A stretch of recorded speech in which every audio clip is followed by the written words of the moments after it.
Si pueden apagar sus micrófonos, les voy a agradecer.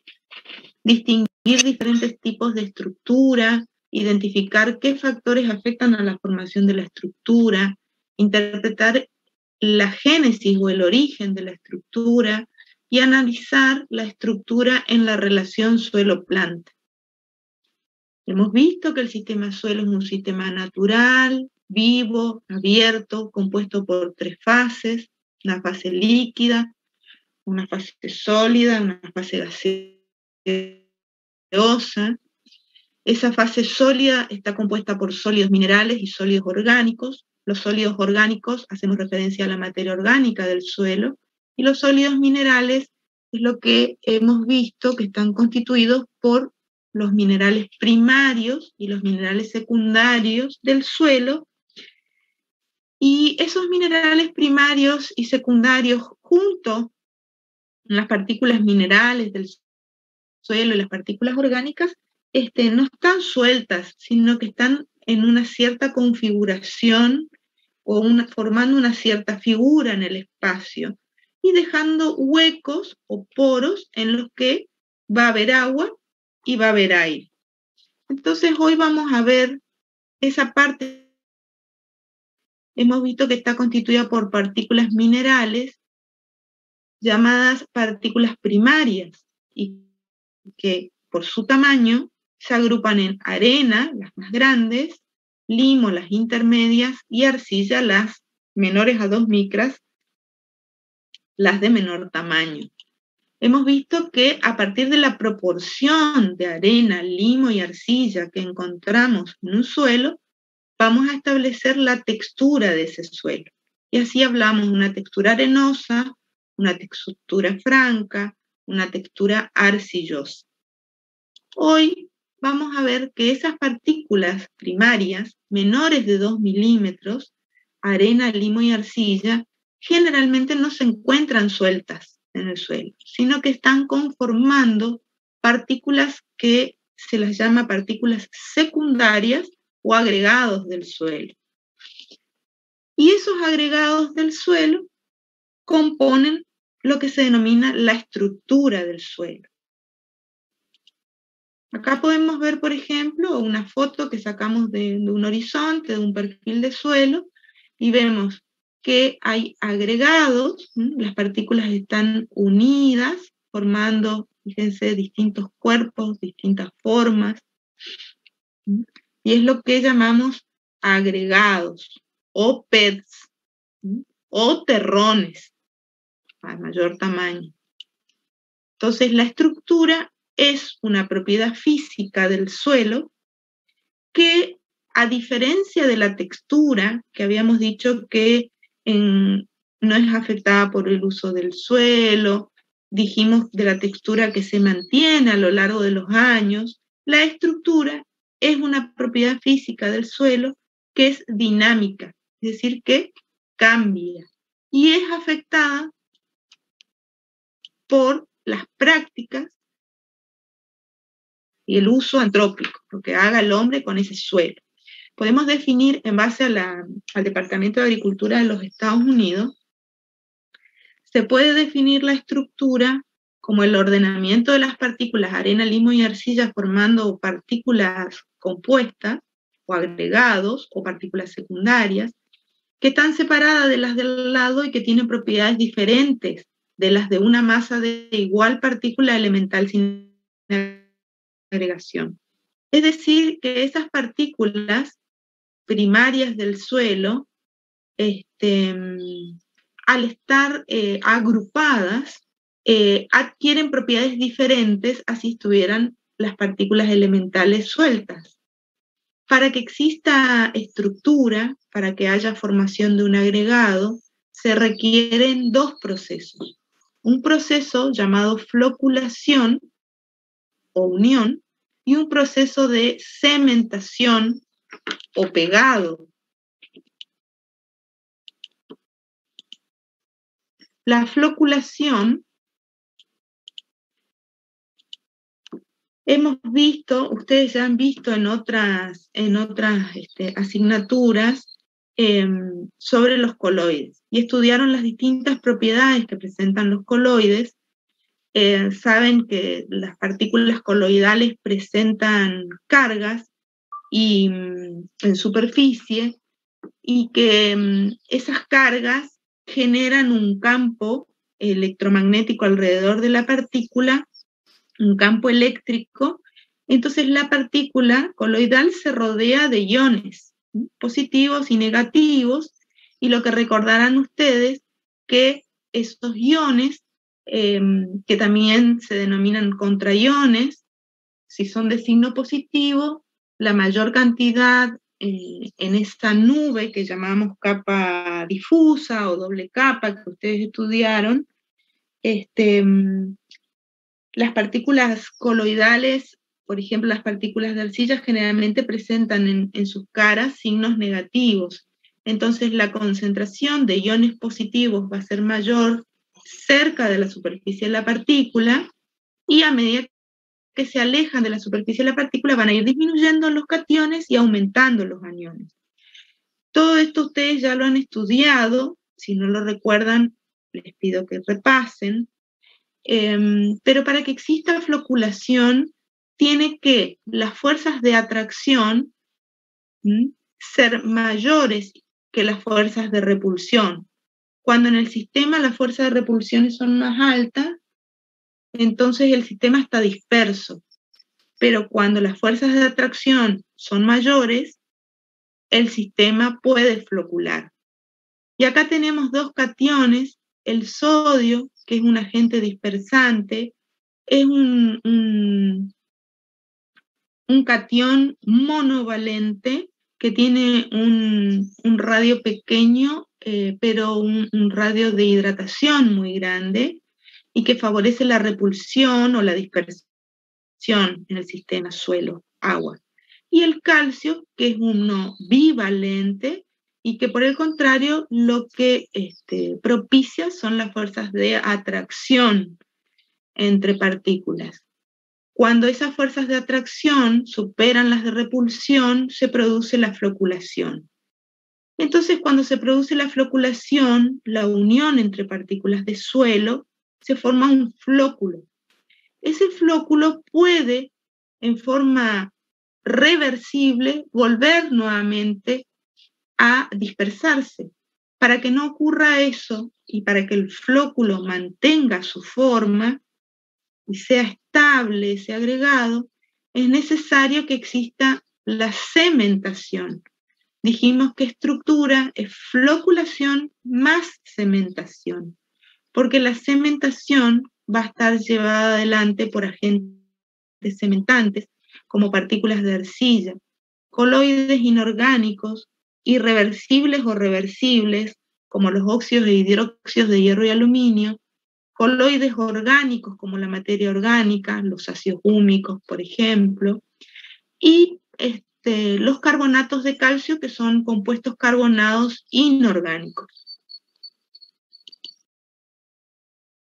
Esto también lo han visto. Tenemos la partícula, la distancia, y sabemos que, acá fíjense que están las valencias de los contraiones, +3, +2, +1, y la distancia de lo que se denomina potencial Z. ¿Recordarán eso? Bueno, entonces los cationes a mayor valencia generan una presión en la doble capa difusa y las partículas tienden a flocular.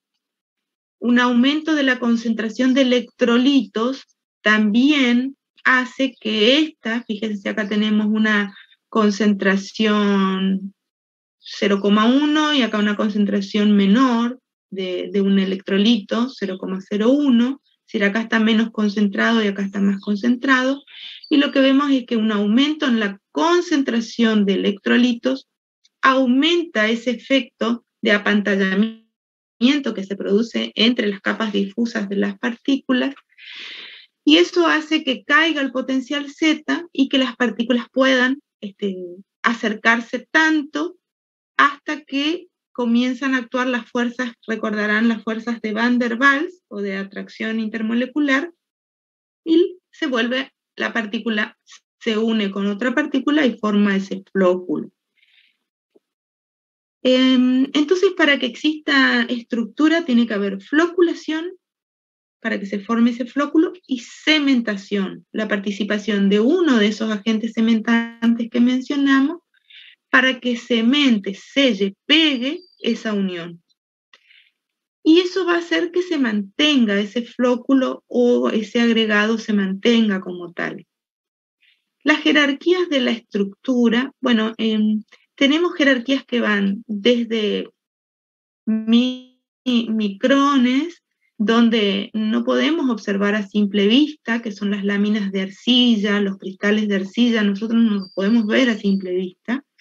Hemos visto en las clases anteriores unas fotos, ¿se acordarán ustedes?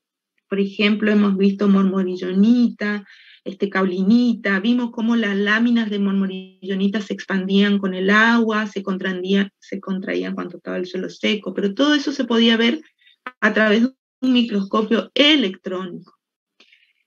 Las láminas de arcilla componen unidades de arcilla, 20, 15 o 20 unidades de arcilla componen un cristal, un grupo de cristales componen un dominio, un grupo de dominios compone un flóculo, y lo que estamos viendo son jerarquías de la estructura de menor tamaño hacia mayor tamaño.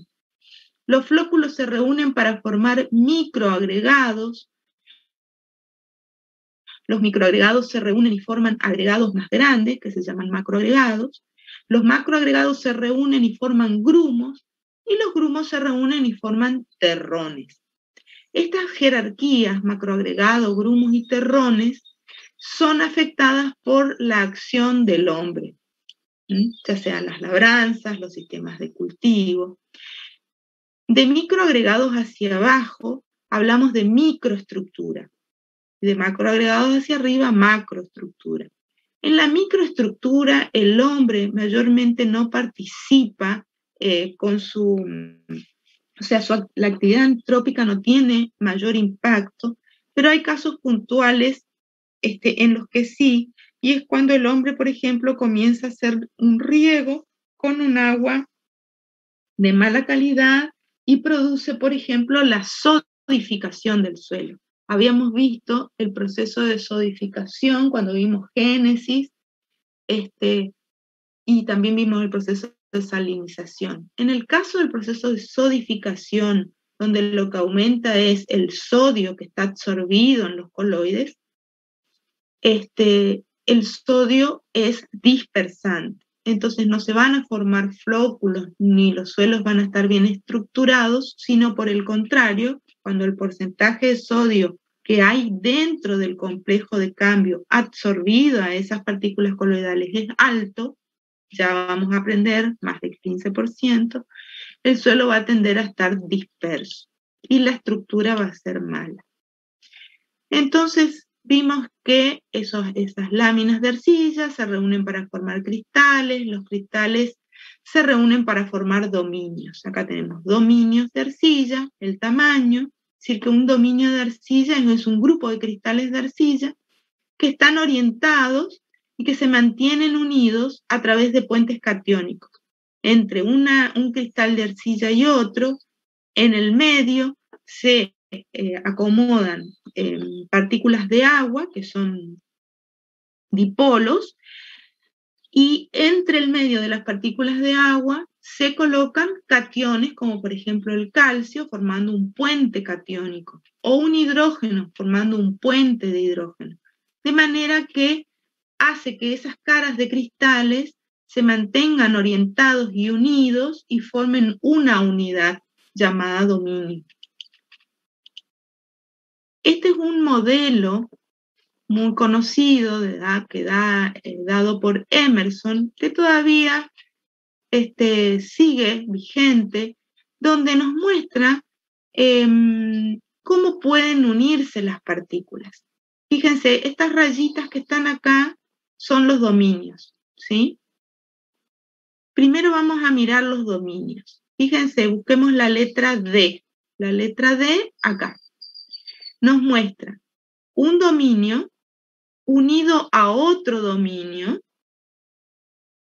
la cara de un dominio unido al borde de otro dominio. Por eso dice dominio, dominio, borde, cara. El borde del dominio, el borde del cristal de arcilla, recordarán que es positivo, y las caras generalmente son negativas. Entonces hay una acción de fuerza electrostática que hace que se mantengan esa atracción. En la letra C, busquemos C1, por ejemplo, en la letra C vamos a tener la unión de dos dominios con un puente de partículas orgánicas, en este caso la materia orgánica.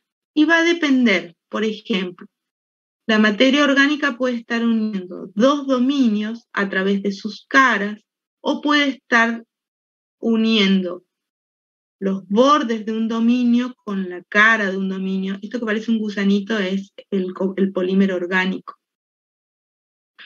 O en el caso de C3, por ejemplo, nos muestra cómo se puede unir el borde de un dominio con el borde de otro dominio, que son positivo-positivo, con como sándwich, diríamos, el polímero orgánico. También fíjense que hay partículas grandes que dicen cuarzo, partículas de arena. ¿Cómo se pueden unir dos partículas de arena si no tienen carga? Fíjense acá, se une un cuarzo con otro cuarzo a través de un polímero orgánico, a través de la materia orgánica que está actuando como agente de enlace y como agente cementante. En el punto B, por ejemplo, podemos ver cómo el cuarzo puede unirse a un dominio de arcilla, es decir, un grano de arena unirse a una arcilla a través de la materia orgánica. Entonces, esos son distintos tipos de enlace que posibilitan que existan estos mecanismos de unión para la formación de agregados. Este es el modelo de Emerson. Esto es lo que vimos hoy, pero un poquito más completo, es decir, las jerarquías, desde las menores jerarquías que no son visibles a simple vista, láminas de arcilla, se acordarán tetraedros, octaedros, tetraedros, una trilaminar, 2,1, estos son cationes, en este caso de potasio, y acá otra vez, tetraedros, octaedros, tetraedros. Recordarán ustedes cómo había distintos tipos de minerales de arcilla, y las arcillas cristalinas se clasificaban en 1,1, 2,1, 2,2, según la disposición de esas láminas. Un grupo de láminas de arcilla forman cristales, como dijimos hoy, los cristales forman dominios, y los dominios forman flóculos. Los flóculos se reúnen, fíjense, un flóculo, otro y otro, se están uniendo acá con un cuarzo a través de humus. El humus es materia orgánica ya más estable. Ya vamos a estudiar materia orgánica. Bueno, la materia orgánica está constituido por compuestos orgánicos en distinto grado de descomposición, y los más estables están compuestos por el humus.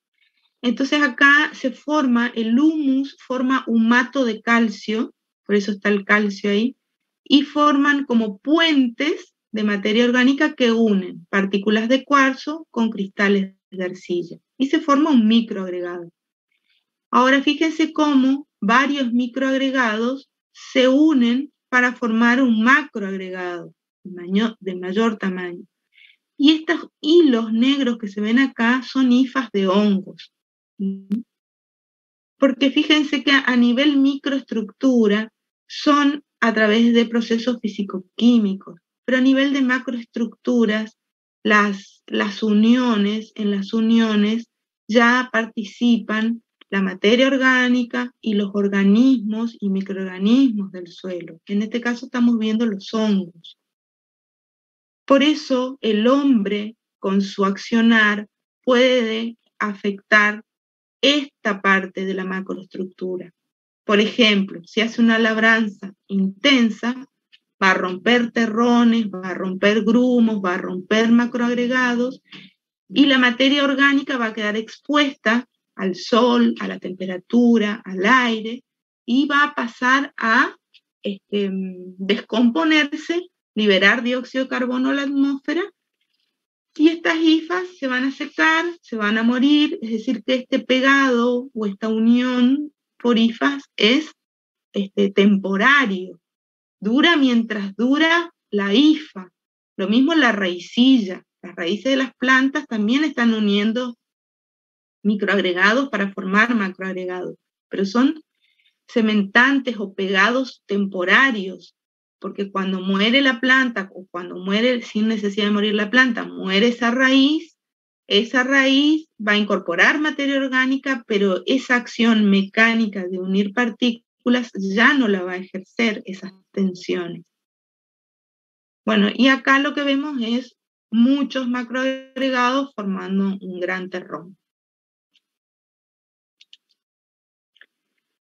Acá podemos ver, fíjense, los pequeños, los microagregados, las partículas de suelo, materia orgánica, los poros, microporos, macroporos, poros más grandes, y cómo los microagregados se reúnen para formar un macroagregado.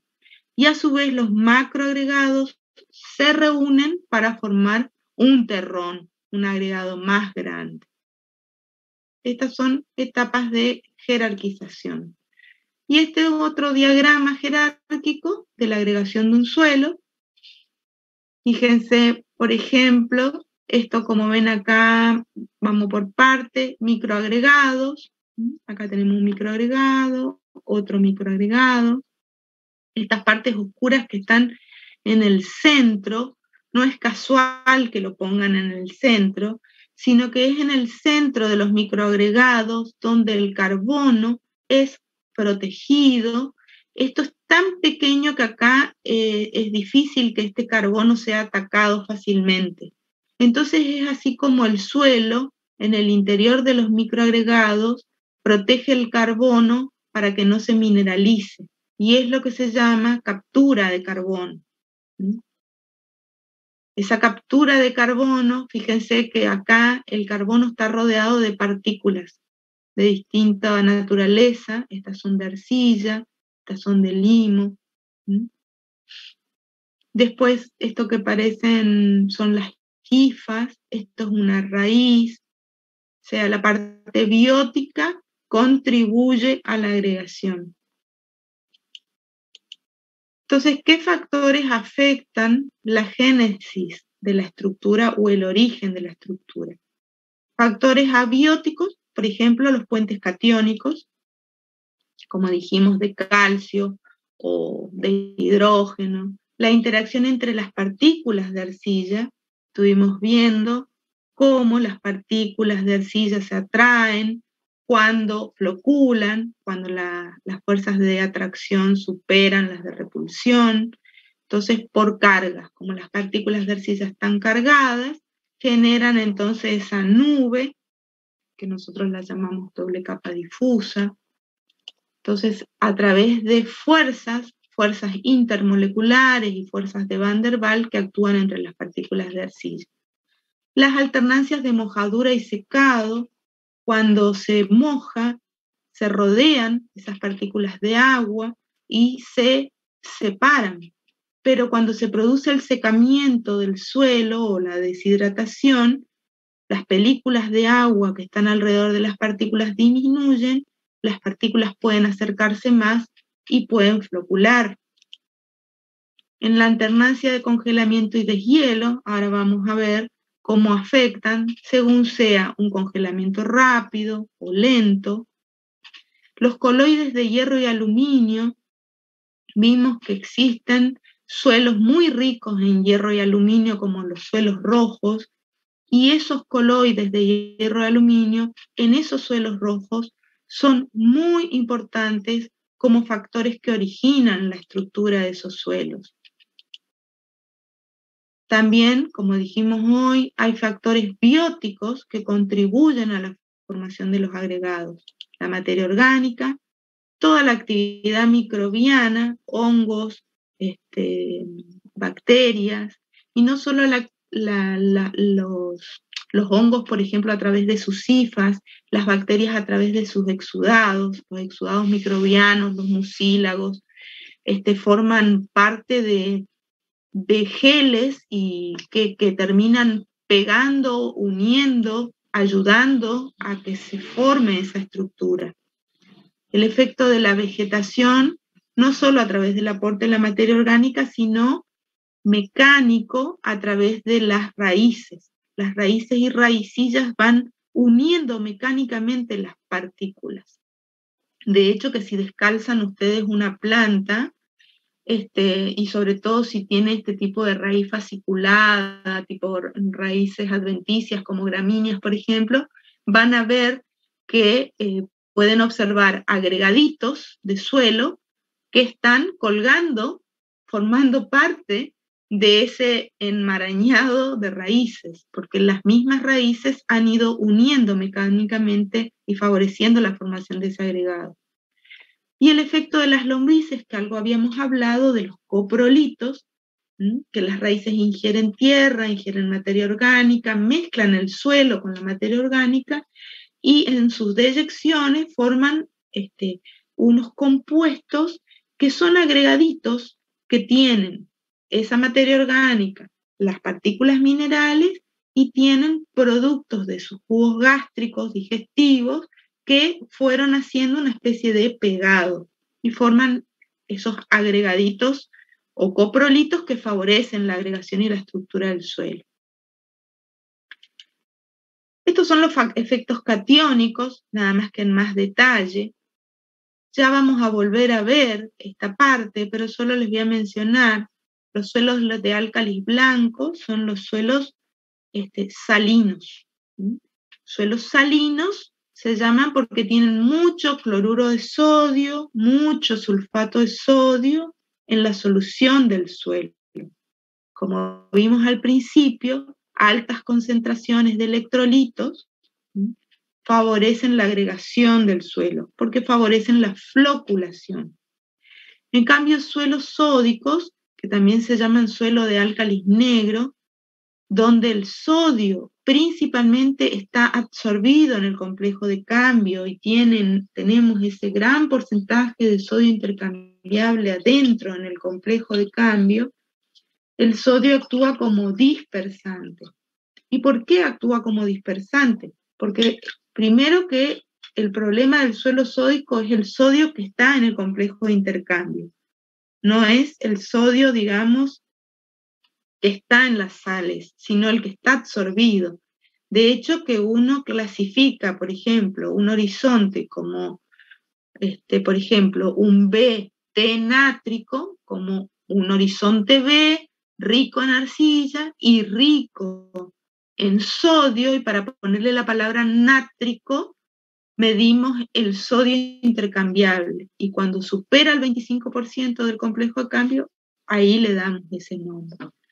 Bueno, el sodio intercambiable produce la desfloculación o la dispersión del suelo. Por eso es que los suelos salinos, con cloruros y sulfatos de sodio, son suelos bien estructurados, pero los suelos alcalinos, de álcalis negro o sódicos, son suelos mal estructurados. Perdón. Bueno, y esto simplemente vamos también a volver a ver, pero esta es una arcilla sódica, se le puso yeso y un intercambio de sodio por calcio. Entonces la arcilla cálcica se estructura, se vuelve a estructurar el suelo, este suelo disperso vuelve a recuperar estructura y el sulfato se une con el sodio y forma este sulfato sódico que es muy soluble en agua, entonces cuando se riega se lo lixivia del perfil y es una forma de mejorar estos suelos sódicos. En el caso de los suelos ácidos, quien está participando, en el caso de los suelos calizos, es el carbonato de calcio. En el caso de los suelos sódicos, el que está participando en el complejo de cambio como un puente generando un enlace fuerte es el hidrógeno. Y las arcillas de hidrógeno son más permeables que las cálcicas. y se forman humatos de hidrógeno que también otorgan estabilidad a esos flóculos o agregados. Los puentes catiónicos, lo que vimos hoy es que cuanto mayor es la valencia, más fuerte es el enlace. Por ejemplo, el aluminio +3 genera un puente catiónico de enlace más fuerte que el calcio +2, y el calcio +2 un enlace más fuerte que el potasio +1.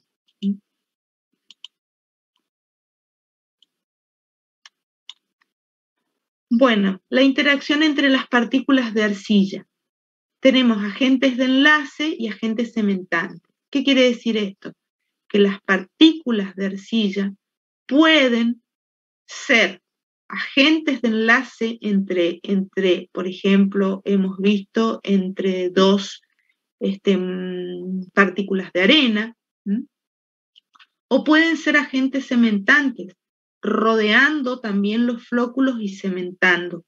La importancia de la materia orgánica, de la arcilla y de los óxidos e hidróxidos de hierro y de aluminio como cementantes dependerá en mayor o en menor medida del tipo de suelo.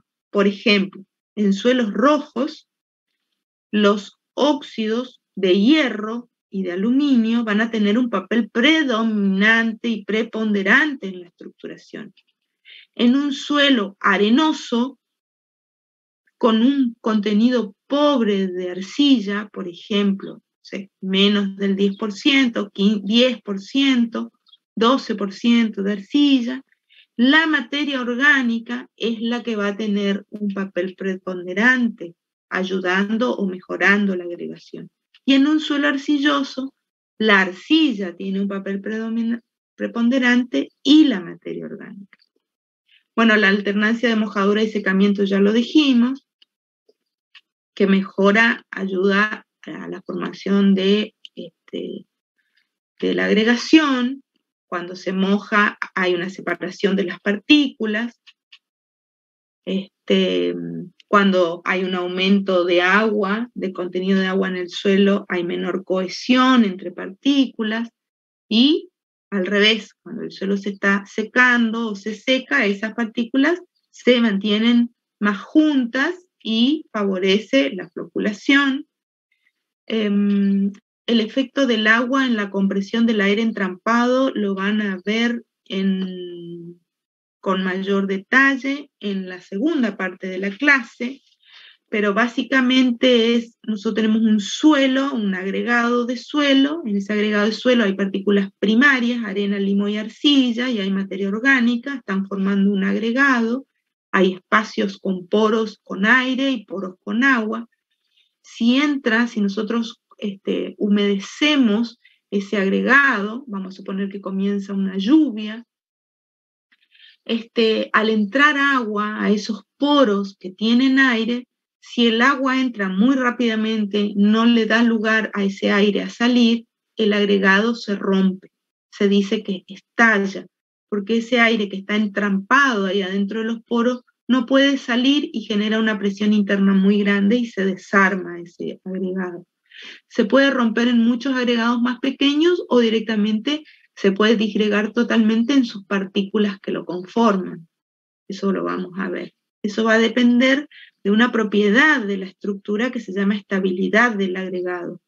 Cuando un agregado tiene una alta estabilidad, resiste fuerzas externas, como por ejemplo la fuerza del agua, de la lluvia, por ejemplo, o resiste más la fuerza de una labranza, de una maquinaria, de un implemento agrícola.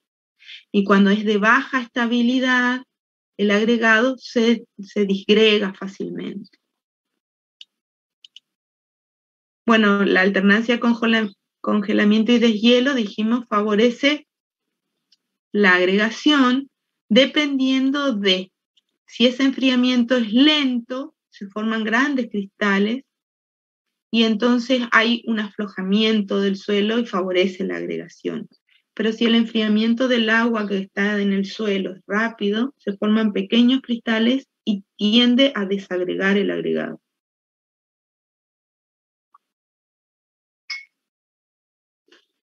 Fíjense que todo lo que es estabilidad de agregados, la estabilidad de los agregados frente al agua, es muy variable y ya la vamos a estudiar en detalle porque depende de distintos factores. Los agregados producidos por congelamiento y deshielo son temporales, no son muy estables si no hay suficiente materia orgánica para estabilizar esos agregados. Los coloides de hierro y aluminio, como dijimos, son agentes muy importantes en suelos altamente intemperizados, como los suelos rojos de Misiones, y allí tienen un papel preponderante en la agregación. El óxido de hierro y de aluminio lo que hacen son agentes de enlace entre partículas y también cementantes. Cuando esos óxidos hidratados se deshidratan, pasan al estado férrico y generan un cementante muy fuerte y que puede ser reversible o no, pero que le da y le confiere a esos suelos una muy buena estructura. Eso se da en estos suelos que dice formados por latosolización.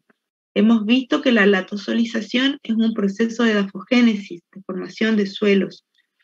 Es un proceso pedogenético que da origen a estos suelos rojos. Y la estructura que se forma es una microestructura muy particular donde predominan estos hierros y aluminios y se llaman pseudoarenas o pseudolimos porque son suelos arcillosos rojos, pero tienen un comportamiento frente al agua, por ejemplo, y al movimiento del agua, al drenaje y a la infiltración, similar a un suelo arenoso.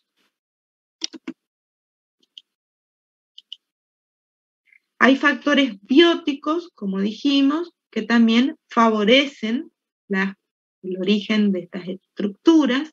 La materia orgánica, que es un agente de enlace, vimos cómo esa materia orgánica en el modelo de Emerson une dominios, une granos de cuarzo, une granos de cuarzos con dominios, y es un agente cementante a través de los humatos de calcio, de los humatos de hidrógeno. Son agentes cementantes muy fuertes que hacen que ese flóculo mantenga su forma.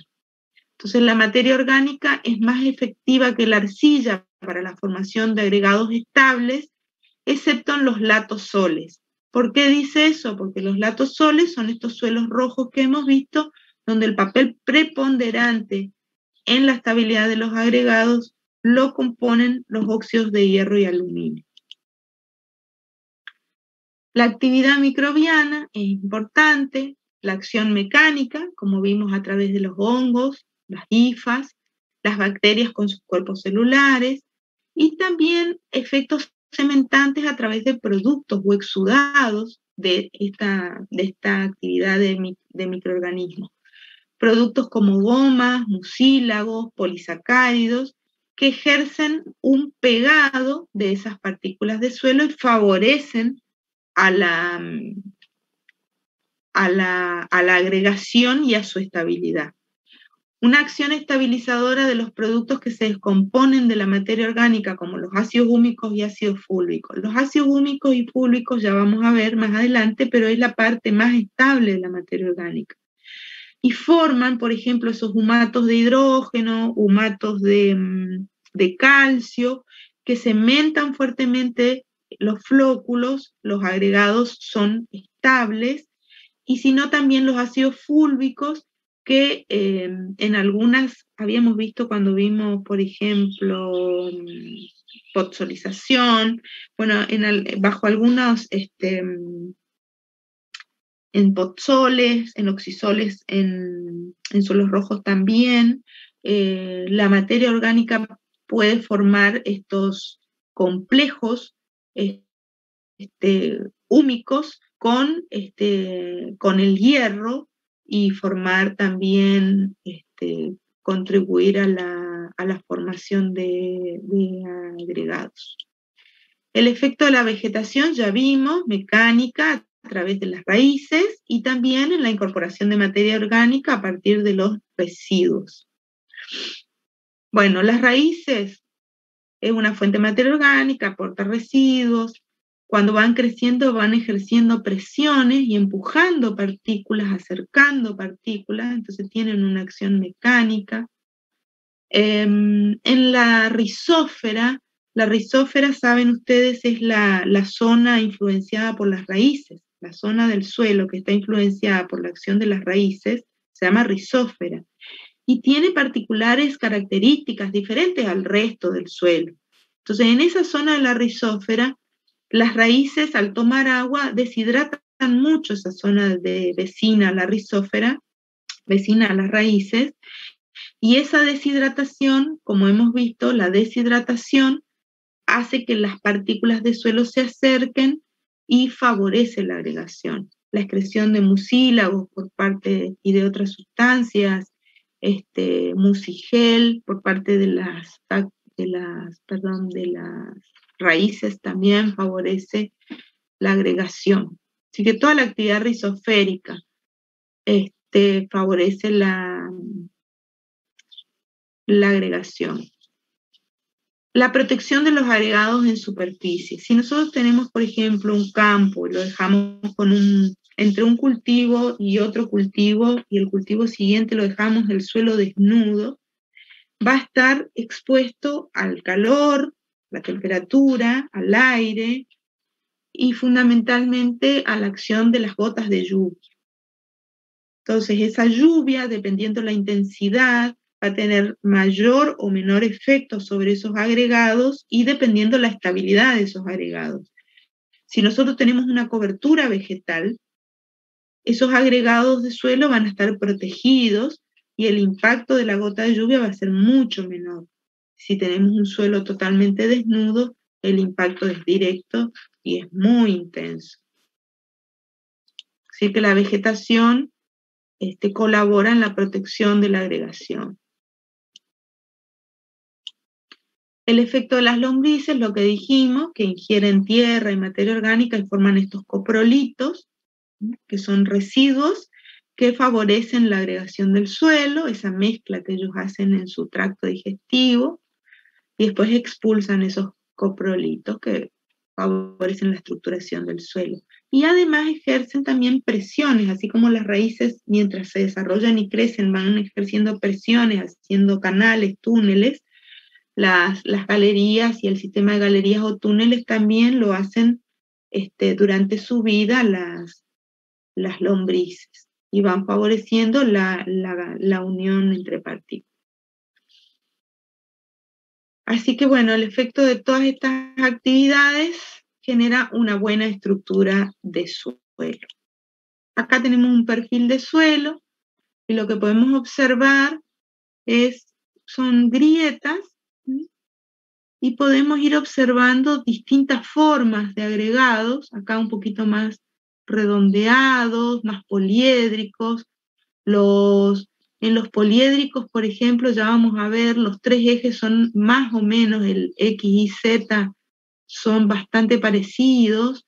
En cambio, por ejemplo, si tomamos, a ver por acá, una forma como esta, que es más bien como un cilindro o como un prisma, hay un eje vertical que predomina sobre los otros dos. Es decir, tenemos distintas formas de agregado. Vamos a mirar qué hora es. Propiedad dinámica, ¿sí? Que está en el que puede cambiar y que puede ser afectada por la acción antrópica.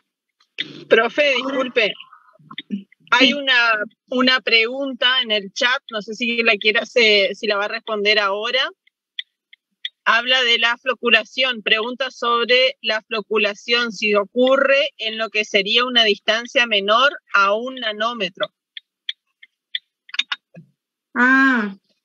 Y la floculación ocurre, sí, a distancias, no sé si es menor a 1 nanómetro, pero la floculación entre dos partículas ocurre cuando las fuerzas de atracción entre las partículas es mayor que la de repulsión, el potencial Z disminuye y comienzan en un determinado momento a actuar las fuerzas de Van der Waals.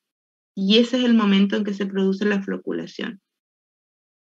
Ya están tan cerca las partículas que actúan esas fuerzas intermoleculares y se forma el flóculo. Si hay otras preguntas, por ahí las dejamos para el final a todas y podemos ir viendo los slides para atrás y no hay problema para volver, así no nos desordenamos. No sé si qué alumno hizo la pregunta, si escuchó la respuesta o por ahí capaz no está en este momento, no lo sé. Ahí puso ingeniera en el chat que se refería a la distancia por lo que decía en el gráfico. Uh-huh. Bueno, ahora cuando terminamos, volvemos para atrás y vemos el gráfico que él quiera. Bueno, entonces la estructura del suelo es una propiedad dinámica que puede estar afectada por la acción del hombre, y hay una clasificación de la estructura en base al tipo, a la clase y al grado. ¿Sí? Cuando nosotros, por ejemplo, hacemos la descripción de un horizonte, la vamos a hacer en la próxima clase, una clase que se va a filmar a campo. Uno de los aspectos que se tienen en cuenta en la descripción del horizonte es la estructura. Y se describe en base al tipo, a la clase y al grado. El tipo hace referencia a la forma, por eso se llama tipos o formas. La estructura puede ser simple o puede ser compuesta. En el caso de una estructura simple, en el porta lo van a ver como apedial, porque viene de la palabra pets, que significa agregación o agregados. Apedial es que no tiene formación de agregados, por eso es un tipo simple o apedial. Y comprende al grano simple, que es la estructura de los suelos arenosos, la estructura masiva, donde ya vamos a ver unas fotos donde no hay planos de división, y los tipos compuestos o formas compuestas, también llamadas pediales, donde sí se presentan planos de división y uno puede distinguir los pets o agregados y ver qué forma tienen.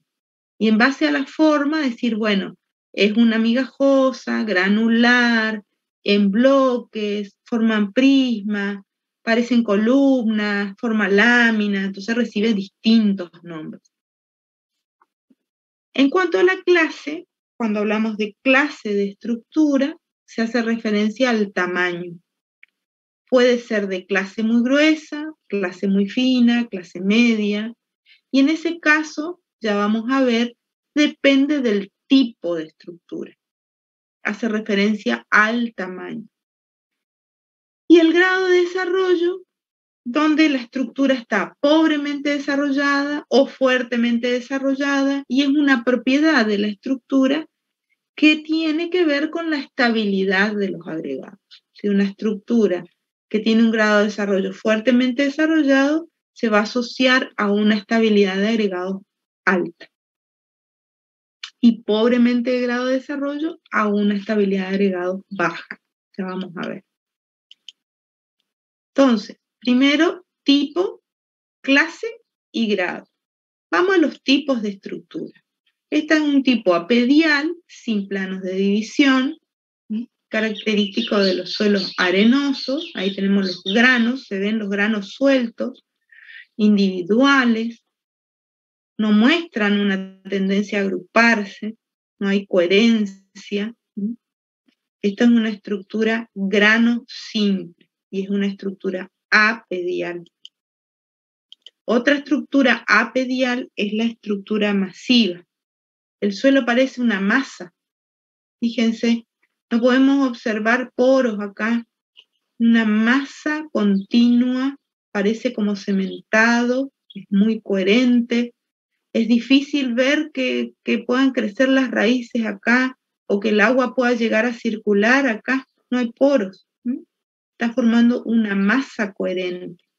Es una estructura apedial, junto con grano simple. No hay planos de división. Y dentro de las estructuras pediales, con planos de división, tenemos la estructura granular, la estructura migajosa, y en la estructura granular, como gránulos, la migajosa, su nombre indica, parece miga de pan, una estructura suelta. Las dos son estructuras muy favorables para el desarrollo de las raíces, fíjense acá. Son muy favorables para la producción, favorecen la circulación del agua y del aire, y en general este tipo de estructuras se encuentran en horizontes superficiales del tipo horizonte A, generalmente muy ricos en materia orgánica también. Las estructuras en bloque, angulares y subangulares, por ejemplo, estos son angulares, fíjense que tienen ángulos, son angulosos los bloques. Recordemos lo que dijimos hoy, que el bloque es poliédrico, es decir, el eje X, Y, Z tienen aproximadamente la misma dimensión. No hay una que prevalezca sobre la otra. Si esos bordes son angulosos, como acá, como muestra acá, entonces los bloques son angulares. Y si son más bien redondeados, son subangulares. Y podemos encontrar este tipo de estructuras en un B, por ejemplo, en un horizonte B muy rico en arcilla. Las estructuras prismáticas y columnar, estas son columnares, estructura columnar, y esta es una estructura prismática que se sacó de acá. Es un prisma, fíjense que acá en este plano está la raíz, y crece en ese plano, porque el prisma tiene alto contenido de arcilla y cuando está seco es muy duro, y la raicilla esta no tiene fuerza para penetrarlo, entonces las raíces generalmente en este tipo de estructuras, las raíces van buscando las grietas o las divisiones entre los agregados, entre los prismas, por eso está ahí. ¿Y qué característica tienen? Hay una de esas tres X y Z, hay una dimensión que es la vertical que predomina sobre las otras dos. Y el agua circula difícilmente, el drenaje es deficiente. ¿Y dónde podemos encontrar un tipo de esta estructura? En un horizonte B. Ahora, en un horizonte BTNA, que habíamos dicho hoy, nátrico, rico en sodio intercambiable, más del 15%, el complejo de cambio saturado con más del 15% de sodio intercambiable, ese sodio dijimos que dispersa. Entonces, fíjense que estos serían prismas, pero con las cabezas redondeadas por acción del sodio que dispersa las arcillas y dispersa la materia orgánica. Entonces le da ese aspecto de redondeado y se llama la estructura columnar. Es una variación de la prismática.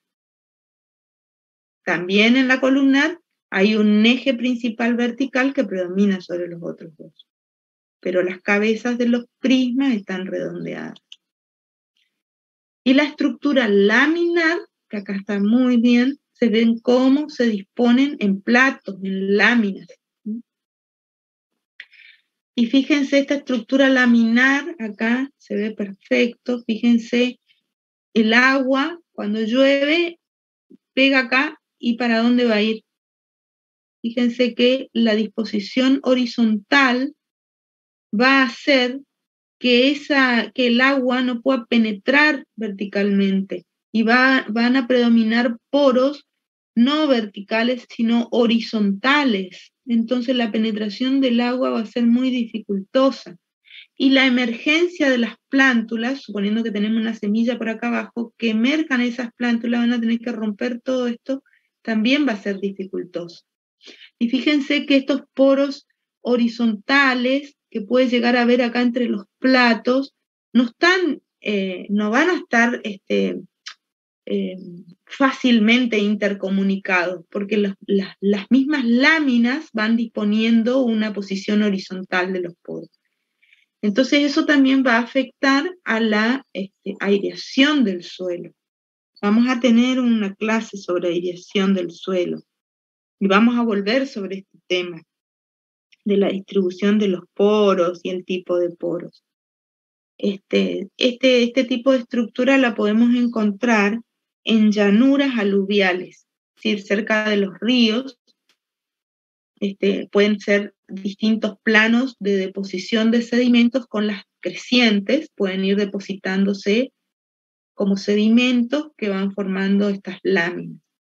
Y también se puede encontrar una estructura laminar en un horizonte E, que ustedes recordarán, la letra E viene de eluvial, que es un horizonte de pérdida, de lavado, donde el material fino, como las arcillas, la materia orgánica y muchos compuestos han sido lixiviados, lavados y arrastrados hacia las profundidades.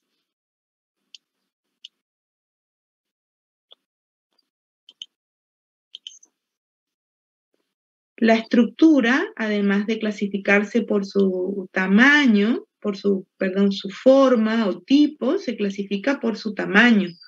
Por ejemplo, podemos tener una estructura prismática o columnar, o una estructura en bloques, y la clase ser media, pero el tamaño de esa clase media es distinto, porque depende de la estructura. Por ejemplo, si la estructura es granular, decimos que tiene clase media cuando tiene entre 2 y 5 milímetros. Pero si es prismática, decimos que presenta una clase o tamaño medio cuando tiene entre 20 y 50 milímetros, o sea, 5 centímetros. Entonces, cada clase está definida por un tamaño que depende del tipo de estructura, granular, prismática, bloque. Y esto ya está tabulado. Entonces, cuando uno hace la descripción del perfil, rompe los agregados se van a romper, vamos a observar la forma, vamos a decir qué tipo es, bueno, presenta una estructura tipo bloque angular, porque los bordes son angulosos. Bien, y rompe en qué tamaño. Entonces venimos acá y buscamos. Bueno, rompe de 10 a 20 milímetros, entonces es bloques angulares medios.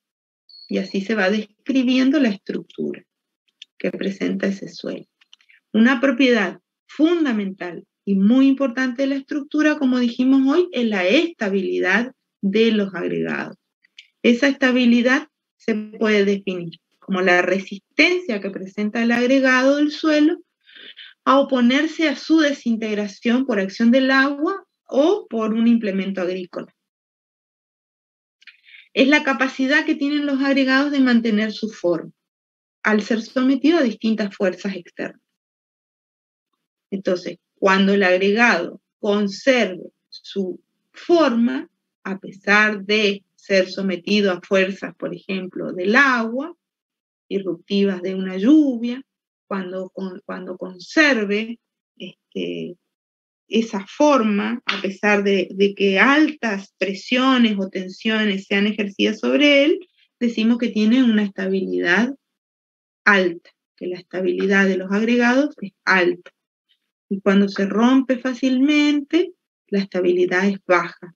Y hay distintos métodos para medir la estabilidad de la estructura, y ustedes lo van a ver en la segunda parte del práctico, y uno de ellos es el método Alcolau.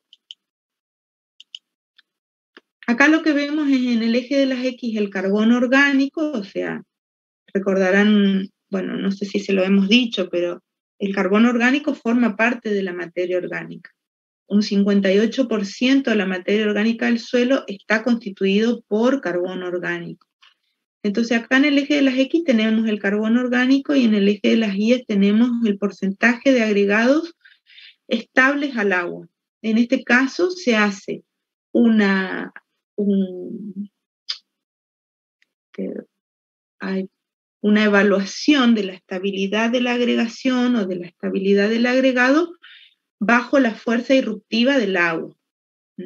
Y genera un índice de estabilidad que va de 0 para los agregados nada estables a 100% para los que tienen alta estabilidad de agregados. Entonces lo que vemos acá es que a medida que aumenta el carbono orgánico o la materia orgánica del suelo, como la materia orgánica es un agente de enlace y es un agente cementante también, que lo que hace es estabilizar los flóculos, estabilizar estos agregados, entonces la cantidad de agregados estables al agua aumenta cuando la cantidad de materia orgánica del suelo aumenta.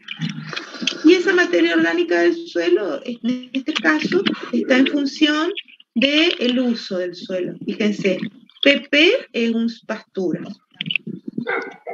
B es barbecho, un suelo desnudo. Se hizo trigo y después se dejó el suelo desnudo. ¿Qué pasó? El impacto de la gota de agua. ¿Qué pasó cuando hay un suelo desnudo? La fuerza disruptiva del agua o con la que cae el agua de lluvia es mucho mayor. Además, en este caso, teníamos un suelo pobre en carbono orgánico, entonces los agregados estos se disolvieron rápidamente. En tanto que los que están bajo pasturas, suelos bajo pasturas, por ejemplo, gramíneas, las gramíneas tienen este tipo de cabellera, de raíces fibrosas adventicias que cada 24 horas se renuevan, mueren e incorporan materia orgánica. Entonces, el contenido de carbono orgánico bajo los suelos de pastura o de praderas es muy alto, favorece la agregación del suelo y la estabilidad de los agregados. Entonces, el porcentaje de agregados es más alto.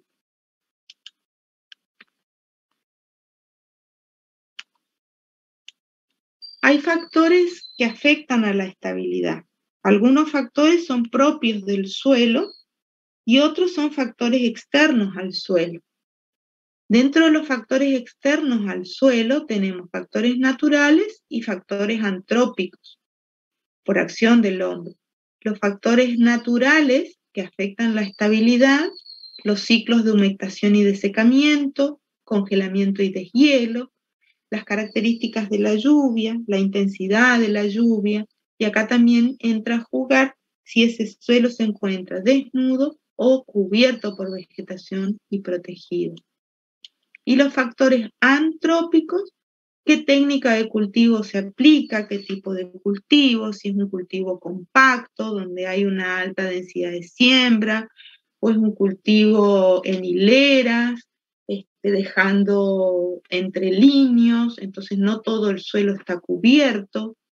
El tipo de labranza, si es una labranza más intensiva, si es una labranza más agresiva, por ejemplo, con un implemento como un arado de disco, la frecuencia con que se labra el suelo, si es una labranza más conservacionista, más amigable con el suelo, o es labranza cero, como la siembra directa.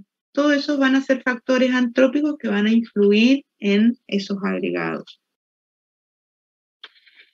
La humedad del suelo al laborearlo, esto lo vamos a volver a ver, hay un rango de humedad en los suelos que nosotros les enseñamos después a determinarlo, y en ese rango de humedad es donde debemos entrar a arar o a laborear o a remover el suelo, porque cuando entramos fuera de ese rango, que se llama friabilidad,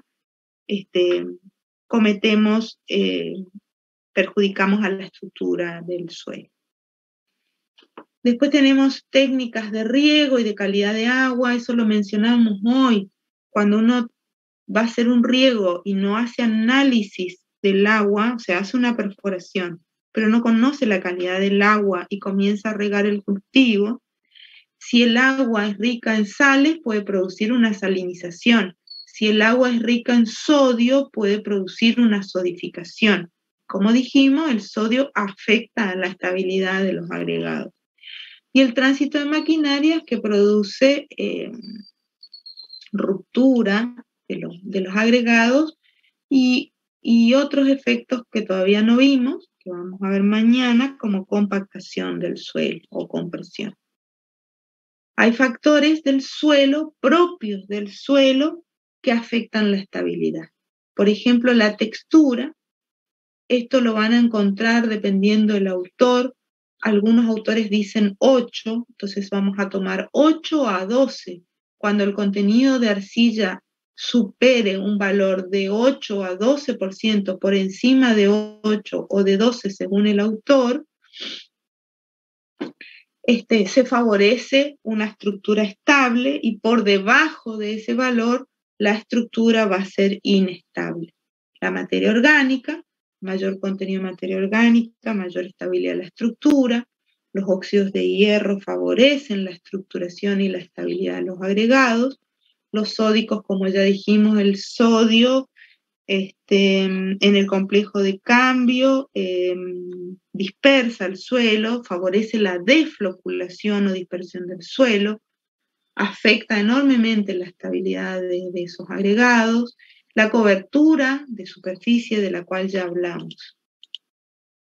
Y estos son ejemplos. Fíjense, en el eje de las I's está el porcentaje de estabilidad de agregados. Y en el eje de las X tenemos arcilla. A medida que aumenta el contenido de arcilla, aumenta la estabilidad de los agregados, un agente cementante y también de enlace. La materia orgánica igual, a medida que aumenta el contenido de materia orgánica en el suelo, aumenta la estabilidad de agregado, un agente de enlace y cementante. Lo mismo ocurre con el óxido de hierro y con el óxido de aluminio. Al aumentar, aumenta la estabilidad. Y el carbonato de calcio, que como les dije hoy, es un compuesto carbonado inorgánico que hay en el suelo y que ya lo hemos mencionado varias veces, que corresponde a la calcita, y favorece ese calcio, favorece la estructuración y favorece la estabilidad de los agregados. A mayor cantidad de carbonato, mayor estabilidad. Y el sodio intercambiable, que como dijimos, produce dispersión del suelo. Entonces, a medida que aumenta el contenido de sodio intercambiable en el suelo, la estabilidad de los agregados decae o disminuye. ¿Cuál es la importancia? ¿Por qué queremos estudiar esta estructura? Porque afecta la relación suelo-planta. ¿Por qué afecta la relación suelo-planta? Básicamente porque afecta la relación aire-agua. Recordemos que la estructura es una configuración que está dada por el ordenamiento de las partículas primarias, arena, limo y arcilla, en partículas secundarias.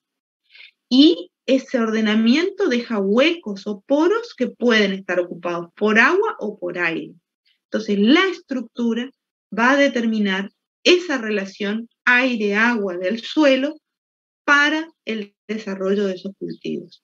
Así, si tenemos una estructura favorable al desarrollo de los cultivos, una buena estructura en el horizonte superficial, va a ser difícil que se formen costras. La emergencia de las plántulas se va a ver facilitada, va a haber una muy buena entrada de agua al suelo cuando llueve o cuando se riega. Que haya una buena entrada de agua al suelo hace que ese suelo también pueda aumentar sus reservas de agua para los cultivos. Disminuye la escorrentía. Recordemos que la escorrentía es el agua que escurre por la superficie del suelo y que arrastra partículas y genera erosión. Bueno, y entonces resiste a la erosión. Una buena estructura en los horizontes permite una buena circulación de agua, aire y de nutrientes para la producción de los cultivos y para el desarrollo de los vegetales. Favorece un medio aeróbico con buena aireación y por lo tanto favorece el desarrollo de microorganismos aerobios. Y favorece el desarrollo de las raíces. Tener una buena estructura, una estructura favorable, por ejemplo, va a hacer que esas raíces puedan explorar mayor volumen de suelo y con mayor facilidad. Por lo tanto, van a encontrar más fácilmente el agua y los nutrientes que necesitan para la producción de un determinado cultivo, por ejemplo. Un concepto último que vemos hoy es la resiliencia. La resiliencia estructural, la resiliencia del suelo es la capacidad del suelo para regenerarse. Cuando hablamos de resiliencia estructural, es la capacidad del suelo para recuperar ese ordenamiento de la fase sólida, arena, limo y arcilla, y del espacio poroso a través de procesos naturales, a partir del momento en que los disturbios que se aplicaron son disminuidos o suprimidos. Parece difícil, pero no lo es. Es decir, algo resiliente es algo que rápidamente puede recuperarse. Siempre les doy el ejemplo de las fiestas. Ustedes se van a una fiesta el viernes, toman alcohol, se acuestan a las 5 de la mañana, se levantan el sábado, están un poco cansados. A la noche del sábado se van a una fiesta, otra vez toman alcohol, se acuestan a las 6 de la mañana, el domingo ya están un poco más cansados. Si yo hago eso, me muero. Ustedes no se mueren. Es decir, la capacidad de recuperarse de los individuos es diferente. Esa capacidad de recuperarse, de volver a como estaba antes de ese disturbio aplicado, en este caso en el cuerpo, por acción de una fiesta, pero cuando nos referimos al suelo es la recuperación del suelo después de aplicado el disturbio, es lo que se llama resiliencia. Entonces, la capacidad que tiene el suelo para recuperar su ordenamiento de partículas, su configuración, su estructura, a través de procesos naturales. Una vez que son suprimidos o disminuidos los disturbios que pueden ser, por ejemplo, una labranza. Y eso nos queda un poco más claro cuando vemos este esquema, que son mecanismos de resiliencia. Hay muchos, este es uno.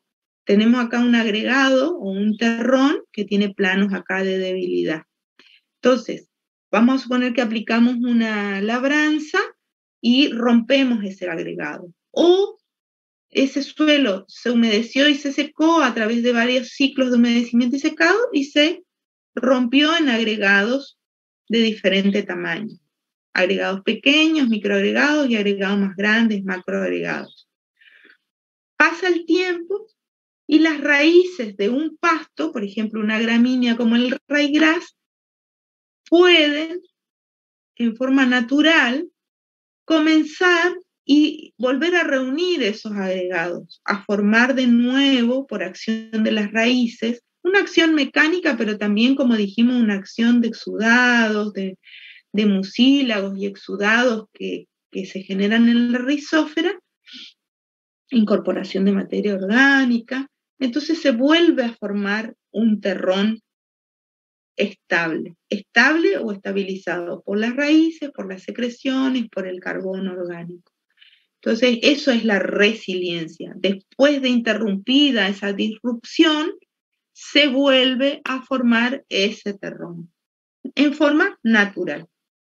Entonces, si quieren, lo podemos volver a leer para que les quede más claro, a ver si lo pueden entender.